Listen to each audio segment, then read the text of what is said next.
శ్రీశైలం జలాశయానికి వరద నీరు వచ్చి చేరుతుంది. జలాశయం నీటి మట్టం మొత్తం 885 అడుగులు కాగా ప్రస్తుతం 877 అడుగులకి చేరుకుంది. అంటే ఇంట్లో తుంగభద్ర, సుంకేసుల, జూరాల నుండి ఇంట్లో 4,50,000 వరకు శ్రీశైలం డ్యామ్ కి వరద కొనసాగుతుంది. అంటే ఈ 3 రోజుల్లోనే భారీ వరద రావడంతో శ్రీశైలం గేట్లు ఎత్తాలని చెప్పి అధికారులు నిర్ణయించారు. అయితే రేపు గేట్లు ఎత్తాలని చెప్పి నిర్ణయించిన అధికారులు భారీగా వరద రావడంతోనే మరి కాసేపట్లో గేట్లు ఎత్తే అవకాశం ఉందని చెప్పేసి తెలుస్తుంది.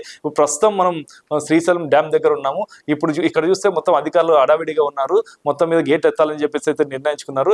ఏదేమైనప్పటికీ గత సంవత్సరం శ్రీశైలం డ్యామ్ నిండుకుండలా లేకపోయినా ఈసారి నిండుకుండ ప్రవహించడంతో కూడా చాలా మందికి రైతాంగం చాలా ఆనందం వ్యక్తం చేస్తుంది. దీంతో ఇవాళ సాయంత్రం మరి కొద్దిసేపట్లోనే శ్రీశైలం డ్యామ్ గేట్ 4 గేట్లు ఎత్తి కిందికి నాగార్జున సాగర్ కి వాటర్ రిలీజ్ చేయనున్నారు. ఈ కార్యక్రమానికి మంత్రులు, ఎమ్మెల్యేలు, అధికారులు పాల్గొన్నారు. ఇది ఇక్కడ పరిస్థితి.